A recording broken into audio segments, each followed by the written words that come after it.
In the early 17th century, Japan was witness to a samurai who was arguably its greatest warrior ever.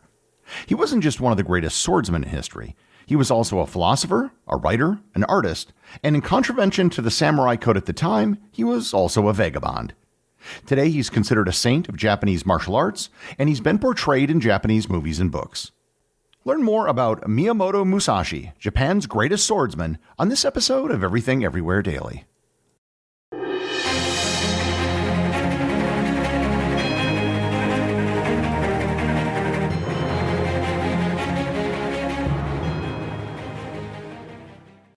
This episode is sponsored by Heaven Hill Bottled and Bond Bourbon.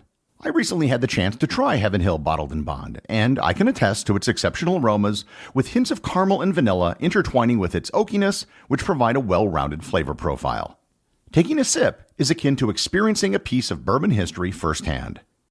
Heaven Hill Distillery may be America's most quintessential bourbon distillery. Established in 1935 after the end of Prohibition, the distillery was established by the Shapiro family and has remained a family-owned distillery to this day.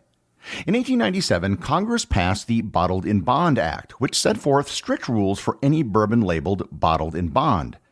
Heaven Hill Bottled in Bond Bourbon goes beyond the stringent requirements of the law by aging its bourbon for 7 years, not 4. The end result is a gold medal-winning bourbon that truly stands out. Available nationally, look for a bottle at your local store. Heaven Hill Bottled in Bond. Heaven Hill reminds you, think wisely, drink wisely. This episode is sponsored by ButcherBox. You've probably heard the old adage that you are what you eat. Nowhere is this more true than with the meats and seafood you consume. That's why ButcherBox sources only the highest quality meats and seafood. All of their beef is grass-fed and grass-finished. All of their chicken is pasture-raised, and all of their seafood is wild-caught. And they do this by finding only the best producers who can meet their high-quality standards. Make a commitment to eat better this year with the best meat and seafood on the planet delivered directly to your door. ButcherBox is offering my listeners their choice of a weeknight meal essential: 3 pounds of chicken thighs, 2 pounds of ground beef, or 1 pound of premium steak tips, for free in every order for a whole year. Plus, you get $20 off your first order. Sign up today at butcherbox.com/daily and use code DAILY to choose your free offer and get $20 off.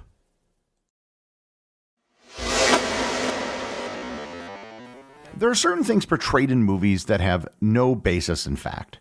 For example, quick-draw gunfights on Main Street in the Old West never happened. If you remember back to my episode on the Wild West, the entire trope of gunfighters standing in the middle of the street and shooting each other is all based on a single incident that was more of an ambush than an actual duel. That being said, there were times and places in history where dueling was quite popular. One such time and place was Japan in the early 17th century. This was the golden age of the samurai culture.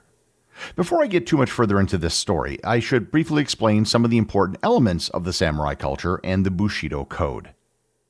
Bushido is the code that samurai lived by. Its most important element was loyalty and fealty to a lord. You would fight for your lord, obey his commands, and do absolutely nothing to dishonor him. The honor and reputation of a samurai were their most important personal assets. Their honor had to be upheld at all costs, even at the expense of their own life. If they did something to dishonor themselves or their lord, they could only redeem themselves through ritual suicide known as seppuku. They were also to show martial prowess and courage in battle. However, it wasn't all about fighting and honor. Samurai were to show compassion, honesty, politeness, and self-discipline. They also placed a high value on education, art, and poetry. Many samurai were also experts in calligraphy, literature, and the tea ceremony. This was the world in which Miyamoto Musashi was born, and as we can see, he was in some ways the quintessential samurai, yet he was also very different from most samurai. Musashi was born sometime in the year 1584, although the exact date isn't known. He was born and raised in the Harima province of Japan, and his father, Shinmen Munasai, was a samurai and master of the sword. Musashi was exposed to the martial arts at a very young age. He was trained in kenjutsu, the Japanese sword martial art, as well as other fighting techniques. His most prominent physical feature developed when he was younger. He had severe eczema. However, other stories about him claim that he was just dirty and never bathed, supposedly because he never wanted to be taken by surprise. The event that began his career and put him on the path that made him famous began when he was just 13 years old. A swordsman by the name of Arima Kihei came to Musashi's village and posted a notice in the village of Hirafuku-mura that he was taking challengers to duel. These duels were often to the death, and while they were not common, they were also not unheard of. The 13-year-old Musashi wrote his name on the challenge form, and it was accepted. It isn't known if the samurai knew his challenger was a 13-year-old boy or not. Musashi's uncle was shocked by this and went to Kihei to try to get him to call off the duel due to his nephew's age. However, Kihei said it would be an insult to his honor and that the only way out was for Musashi to apologize in person when the duel was about to take place. At the appointed time, Musashi and Kihei arrived, and Musashi's uncle began to apologize.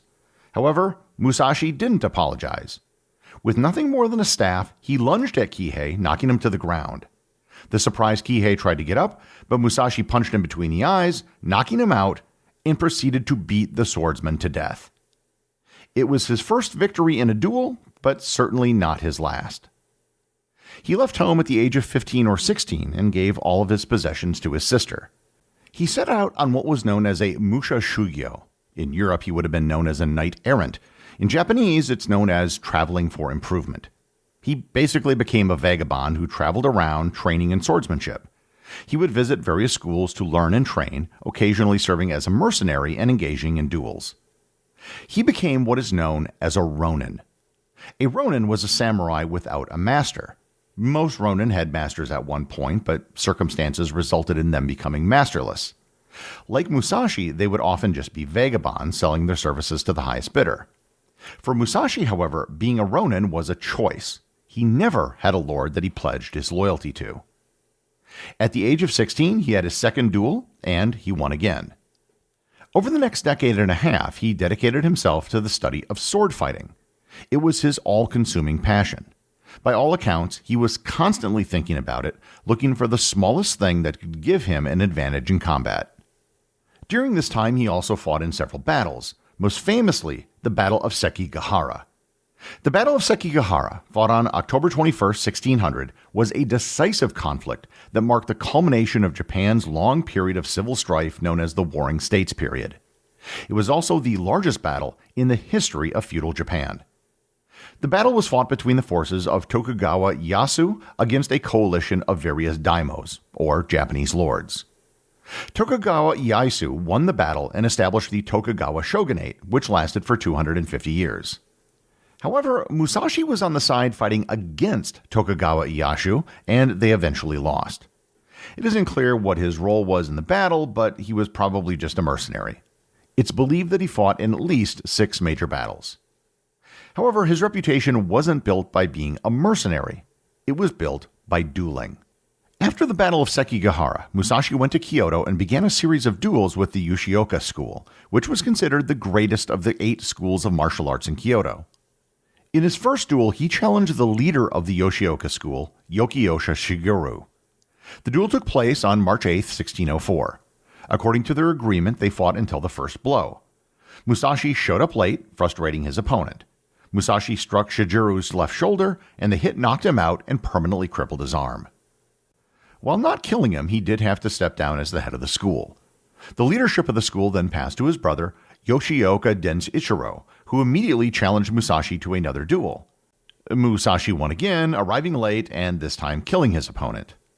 The school's leadership then passed to a 12-year-old Yoshioka Matasishiro. Matasishiro issued another challenge, however, this time it was a trap. He had archers waiting to ambush Musashi. Musashi, however, suspecting a trap, arrived early this time, and he ambushed the ambushers, killing Matasishiro and escaped.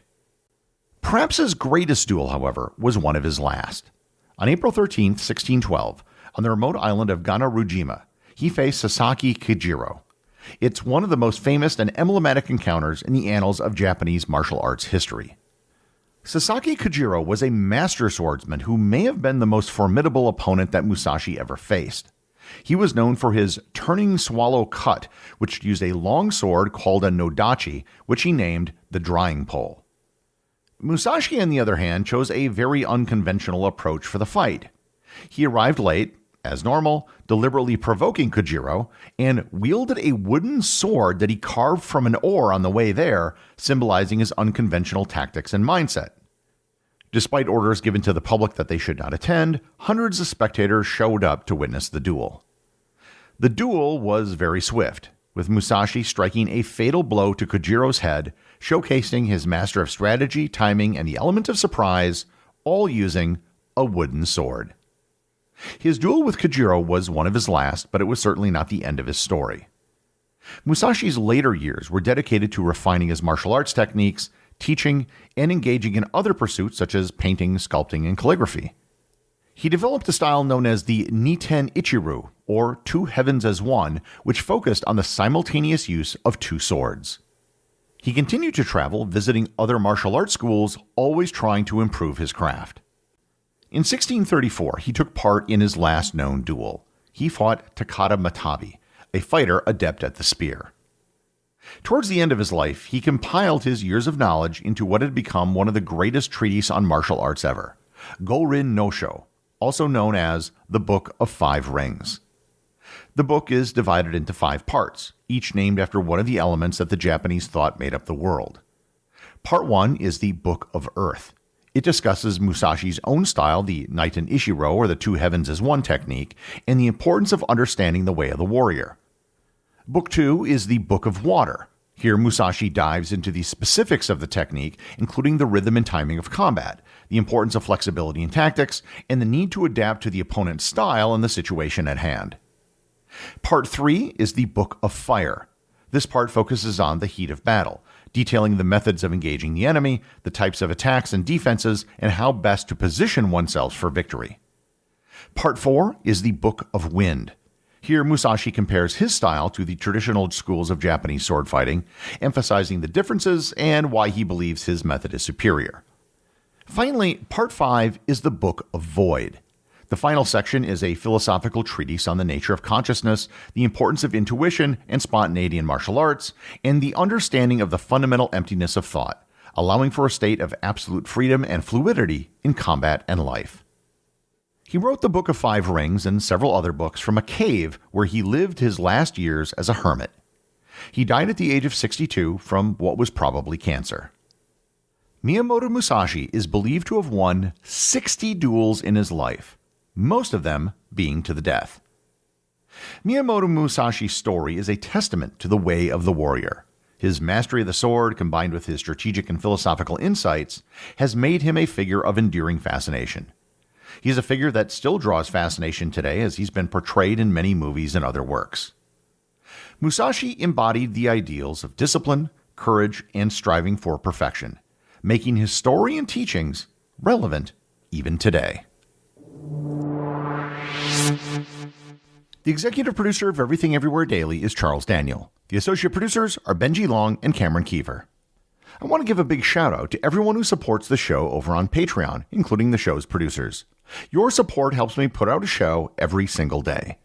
And also, Patreon is currently the only place where Everything Everywhere Daily merchandise is available to the top tier of supporters. If you'd like to talk to other listeners of the show and members of the Completionist Club, you can join the Everything Everywhere Daily Facebook group or Discord server. Links to everything are in the show notes.